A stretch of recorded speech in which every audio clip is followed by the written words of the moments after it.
clocks. This is the second to last update for this clock. I started on it in January, early January, and I just finished it. And tomorrow is April, so it's like 3 months. I think I've got at least 300 hours in this clock. Not that this clock takes 300 hours to build, but I learned a lot and I made a lot of my own modifications. This is the Wrebbit Peace Tower all-paper mechanical clock. And it was one of the 3 most difficult things I've ever done in my life. Just the amount of time and commitment and how long I had to stay on the project to get it to work. And I'm done, mostly. I'm sure there'll be some tweaks and adjustments here and there, but it's running. It's been running. And I intend for it to keep running. So this clock is all made from paper, and the reason it was so difficult was not the clock itself. One was I insisted on using a different style of escapement than the gravity style escapement that originally came with it. Gravity style is great if you're building like a Big Ben style tower clock. Not so great for home clocks. You want a Graham style deadbeat escapement for that. So that's what I put in here. And it took me about 8 attempts to get it right. And I learned so much. No, the most difficult part of this clock is the frame itself and how it's constructed from just an endless series of cardboard tubes that you have to form and cut and shape and measure and put together. And it makes it take an hour to do something that should only take a couple minutes. And the frame of the clock should not be the most difficult part. So I think the next clock I built is going to have a minimal frame, mostly made of wood. But that's what ate most of my time, was the frame and getting the adjustments of the frame just right. And even still, on the main gear here, the power gear, the bushings aren't quite right. And I expect it to stop at some point, but eventually we'll get that figured out.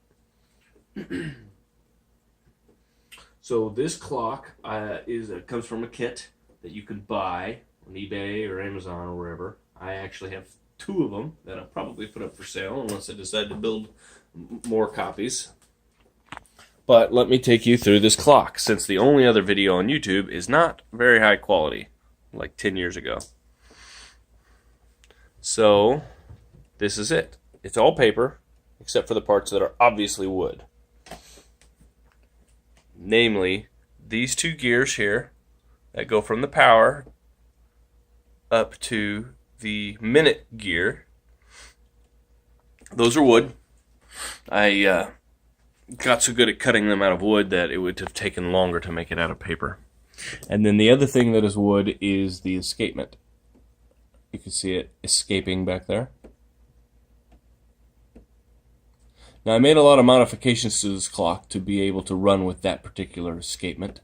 And if you're building this clock and you're interested in my alternative escapement and drive gear here, I've got plans that I drew up, and they will be available to download and print in the description of this video.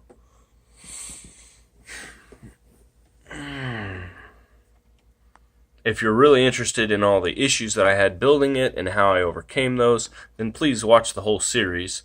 It goes through everything along the way, what I had to overcome to build this thing. Yes, it is all paper. Without the weight itself, it only weighs like a pound or 2. It's a good-looking clock.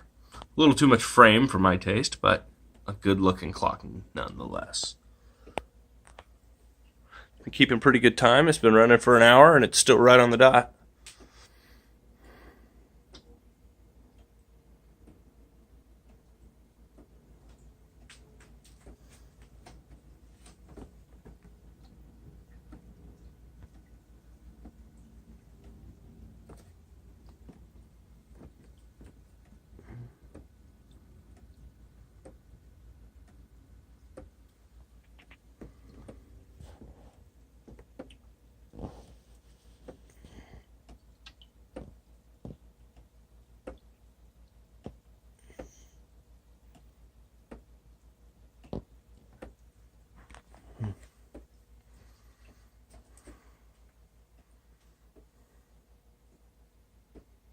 There it is.